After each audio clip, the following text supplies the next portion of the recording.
Suzanne, but four generations like Star Wars has. Well, I've seen every movie like about 10 times or something. I've seen the films too many to count. Their home, a virtual Jedi temple, lightsabers, toys, and posters. But a few Halloweens back, they took family into hyperdrive. Somebody came up with the idea of building a Death Star, but we couldn't just build a little Death Star. We had to build a great big one. And a new empire was born. Like any good saga, it cried out for a sequel. Everyone wanted to know what the next project would be, and I was, here we go again. With Solo coming out, the choice was obvious. Fastest like a jump in the universe, that's right. Friends and family pitched in to bring Han Solo's ship to life. They brought in a crane to make it fly. It's going to be something that we look back on and have great memories about. All I gotta do is give the signal. You're surrounded. I was 5 as a fan when the original Star Wars movie came out. We've got a 7-year-old who can't wait to go see the new movie, so that's pretty exciting. And there is no force in the universe that can change tonight's plan. I guess we're going to go too slow. Sorry. They should give a walk-on parts in the next film. We appreciate you spending part of your evening with us. That is Nightly News for this Thursday. I'm Lester Holt. For all of us at NBC News, thank you for watching. Good night. Americans watch NBC News than any other news organization globally. We see.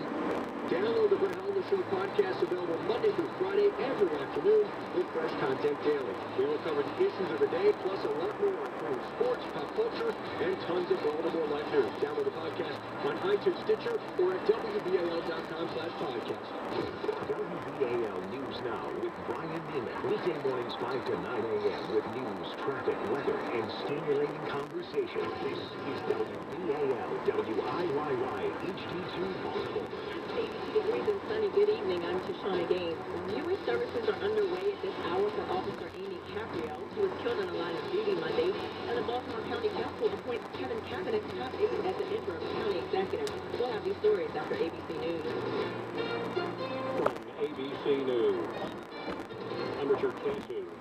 Parents of kids shot and killed in the MSD high school massacre in Florida are going to court to try to take a firearms manufacturer to court. The father of a Parkland school victim says gun makers don't deserve to have the protection of the Florida statute that makes it hard to sue them. They do not deserve the protection.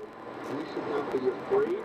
We will get going. Fred Guttenberg is one of 2 Parkland parents challenging a Florida law that makes them pay the legal fees and lost revenue if suing a gun maker. If they win this challenge, then they'll file the suit against Smith & Wesson. Rory O'Neill, ABC News, Miami. Harvey Weinstein is to surrender in New York City tomorrow to face criminal charges in the investigation of allegations by 2 women that he sexually assaulted them.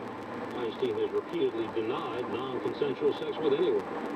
South Korean President Moon says he's very perplexed that the Trump-Kim summit won't go off as planned. President Trump canceled the summit scheduled for next month.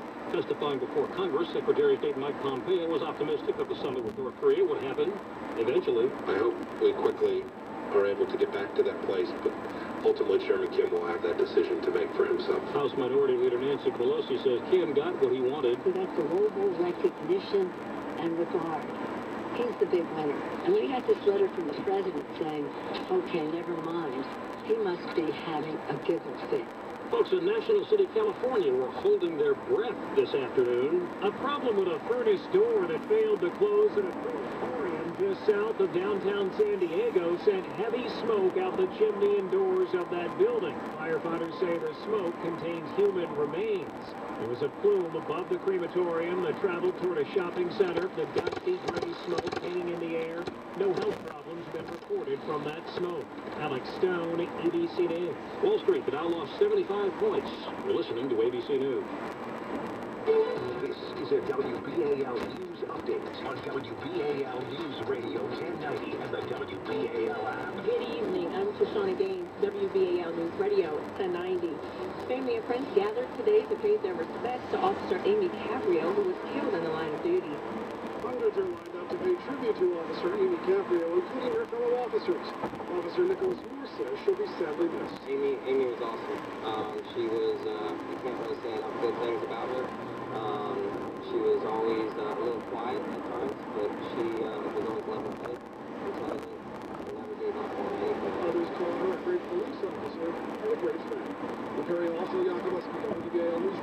at night. 2 weeks after the death of Baltimore County Executive Kevin Cabinet, his closest aide was elected unanimously by the county council to serve out the rest of his term.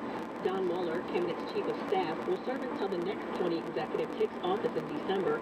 Mueller talked about his appointment today. I think also, if anybody followed the county executive and was paying attention, they know how proud he was of Baltimore County's increasing diversity. And I think over the next 5 months, we'll continue to celebrate that as a real strength of what Baltimore County is in 2018. On the day, viewing services are being held for Baltimore County Officer Amy Caprio, who was run over by a Jeep and killed while on the line of duty Monday.